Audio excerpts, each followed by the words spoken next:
Blast में मारा गया है, तो आपने आज खुद देखी है यहाँ की हालत, तो क्या करना चाहते हैं सरकार को ताकि इनकी बाज़ाबादकारी के लिए? ये तो बहुत अफसोस की बात है। वो अपने बुजुर्ग माँ बाप के लिए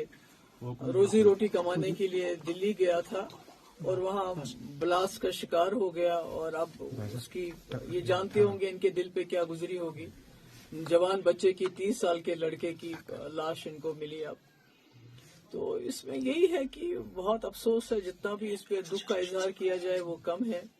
मैं उम्मीद करती हूँ कि ये बहुत गरीब घर है, आप देख रहे हैं क्या है इनके पास, और इसीलिए शायद वो दिल्ली भी चला गया था मजदूरी वगैरह करने के लिए। तो इनका खास ख्याल रखा जाना चाहिए, उसको तो वापस नहीं ला सकते हैं। और ये एक अकेला बिलाल नहीं, इसके जैसे इस वक्त हजारों की तादाद में हमारे लोग बाहर कारोबार कर रहे हैं, छोटे कारोबार, शॉल वाले,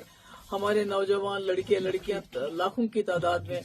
मुल्क के मुख्तलिफ कॉलेजों में पढ़ते हैं, जहां पर इस वक्त तो बहुत मुश्किलात का सामना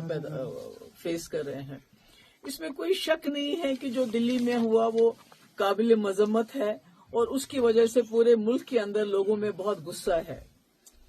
और बहुत खौफ भी है। तो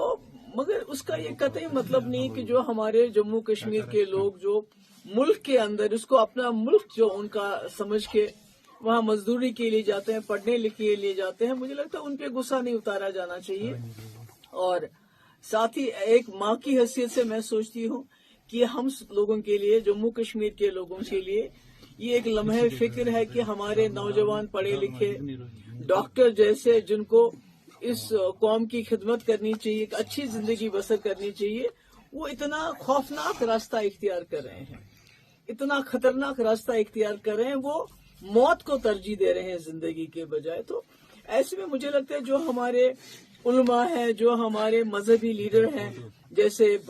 मीर वाइस साहब हैं, जैसे रहमतुल्लाह साहब हैं, और भी जितने लीडर, मैं कितनों का नाम लूं, उनको सामने आके इस पे बात करनी चाहिए कि हमारे नौजवानों को ये रास्ता नहीं इख्तियार करना चाहिए। बेशक 2019 में जो हमारे साथ हुआ, जिस तरह से 370 को खत्म किया गया, उसके बाद यहाँ के लोगों के ऊपर दबाव किया गया, एक पकड़ दकड़ का माहौल है, एक बड़ा दम घुटने वाला माहौल पैदा किया गया, मगर उसका ये कतई मतलब नहीं है कि हमारे नौजवान उस सिचुएशन का मुकाबला करने के लिए अपने जान को एक जिंदा बम बना के खुद भी जान दे और दूसरे की भी जान ले, बेगुनाहों की जान ले। ये नहीं होना चाहिए। और मैं उम्मीद करती हूँ, उमर साहब से मेरी गुजारिश भी है कि वो दिल्ली में बात करे सरकार के साथ, प्राइम मिनिस्टर के साथ, होम मिनिस्टर के साथ, क्योंकि बहुत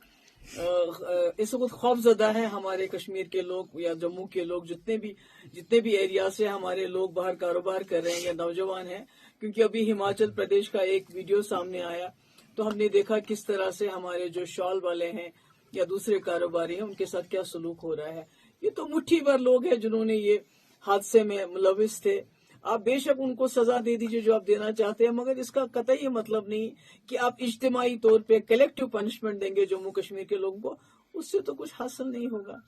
हम दर्द समझते हैं, तकलीफ समझते हैं, जिनके लोगों की जान गई उसमें ये भी शामिल है, ये भी कश्मीर के रहने वाले हैं। तो मगर इसका ये कतई मतलब नहीं है कि आप उसका गुस्सा जो है आम कश्मीरियों पे निकालें। इसलिए मैं उम्मीद करती हूँ कि उमर साहब इस मसले को दिल्ली में जो सरकार है उसके साथ उठाएंगे, होम मिनिस्टर के साथ उठाएंगे, प्राइम मिनिस्टर के साथ उठाएंगे। मैं भी कोशिश करूंगी कि किसी न किसी से दिल्ली में बात हो जाए हमारी, ताकि हमारे नौजवान लड़के लड़कियां जिनको इस वक्त जहां वो किराए पे रहते हैं उनको वहां से निकाला जा रहा है,